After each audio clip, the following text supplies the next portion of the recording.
दोस्तों, दुनिया में एक से बढ़कर एक खूंखार सीरियल किलर हुए हैं, मगर कुछ ऐसे भी नाम आते हैं जिनका नाम सुनकर ही रूह कांप उठती है। ऐसे दरिंदे जिनकी गुनाहों की फहरिस्त देखकर शैतान भी घबरा जाए। दोस्तों, आज मैं आपको एक ऐसे सीरियल किलर की कहानी बताने वाला हूं जिसे दुनिया रात का शिकारी नाइट स्टॉकर कह के बुलाती थी। उसके गुनाहों और अपराध करने का तरीका सुनकर अदालत में जज की भी रूह कांप उठी। जज ने इस सीरियल किलर को 1 या 2 बार नहीं बल्कि 19 बार फांसी की सजा सुनाई।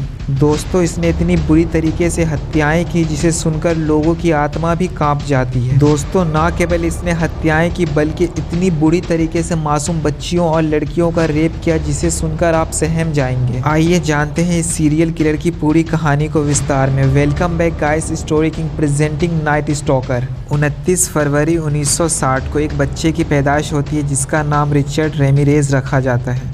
जब रिचर्ड थोड़ा बड़ा हुआ तो उस समय उसका एक चचेरा भाई जो वियतनाम के युद्ध से लौट कर आया था उसके साथ बहुत ज़्यादा रहने लगा, जिसका नाम माइक था। माइक युद्ध में हुए अनुभवों को रिचर्ड के साथ बांट रहा था। माइक ने उसे उन वियतनामी महिलाओं की तस्वीर दिखाई जिसके साथ उसने बलात्कार किया था। इसके बाद माइक ने अपनी पत्नी को अपने भाई के सामने ही मार डाला, जिस पर रिचर्ड का बहुत बुरा प्रभाव पड़ा और वो अपना हाई स्कूल भी छोड़ दिया। हाई स्कूल छोड़ने के बाद वो लॉस एंजलिस चला गया। लॉस एंजलिस में जाते ही उसने अपराध की दुनिया में कदम रख दिया। सबसे पहले उसने एक कार चोरी की, लेकिन वो कार की चोरी में पकड़ा गया और कुछ समय के लिए उसे जेल हो गई। जेल से आने के बाद ही 1984 में रेमिज ने एक 79 वर्षीय विधवा के साथ रेप किया, फिर उसे छुरा घोंपकर हत्या कर दी। इसके बाद रेमिज पूरी तरीके से अपराध की दुनिया में आ गया। रेमिरेज के बारे में बताया जाता है उसे हत्या करने से ज़्यादा मरने वाले की आंखों में खौफ देखने में मज़ा आता था, इसीलिए वो हर बार किसी को मारने से पहले उसके दिल में वो अपना खौफ ज़रूर पैदा करता है। एक बार बताया जाता है एक महिला को गोली मारने से पहले उसने उसे खिड़की से खींचकर बाहर निकाला, फिर गोली मारी। इसी तरह एक मैक्सिकन महिला जिसका नाम जाजा राम था, उसकी तो वो आँखें निकाल कर ही अपने साथ ले गया। और दोस्तों, इतना ही नहीं, उसने एक 81 साल के बुजुर्ग की तो हथौड़े से पीट पीट कर हत्या कर डाली। वो कितना बड़ा दरिंदा था इसका अंदाज़ा आप इस बात से लगा सकते हैं कि वो जिसकी भी हत्या करता उसी लाश के साथ वहाँ पर बैठकर खाना भी खाता।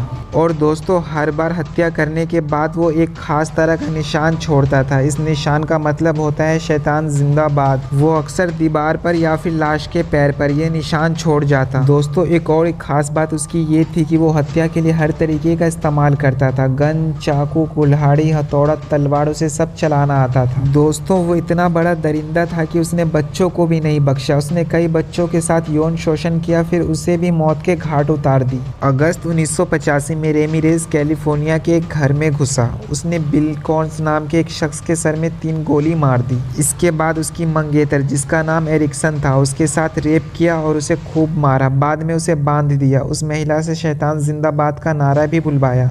उसके बाद उसने उस महिला के सारा सामान लूट लिया और बोला, अगर लोग पूछे मेरे बारे में तो कह देना मैं रात का शिकारी हूँ। और उसने इस महिला को जिंदा ही छोड़ दिया। इसके बाद इस महिला ने आगे चल के पुलिस को सारी बात बता दी और पुलिस इसी महिला की वजह से उसका स्केच बनवाने में कामयाब रही। कुछ दिन के बाद रेमिरेज अपने भाई के घर लॉस एंजलिस जाता है तो लोगों ने रास्ते में उसे पहचान लिया। उसने भागने की कोशिश की लेकिन भीड़ ने उसे पकड़ लिया। पुलिस के आने से पहले लोगों ने उसे जमकर पीटा और फिर पुलिस के हवाले भी कर दिया। इसके बाद 20 नवंबर 1989 को कोर्ट में उसे पेश किया जाता है और मौत की सजा सुना दी जाती है। जज ने फैसला सुनाते हुए कहा, इसकी गुनाह किसी भी मानवीय समझ से बहुत दूर है। शातिर पने की इसने सारी हदें पार कर ली है। इसने इतनी बुरी तरीके से हत्याएं की जिसे बताया भी नहीं जा सकता। इसे एक बार नहीं 19 बार मौत की सजा दी जाए। उसने अपनी सजा माफ़ करवाने के लिए अदालत में कई बार अपील भी की, लेकिन उसकी अपील को खारिज कर दी जाती है। अपनी सजा काटने के दौरान ही 2013 में उसको पता चलता है कैंसर हो गया और उसकी मौत हो जाती है।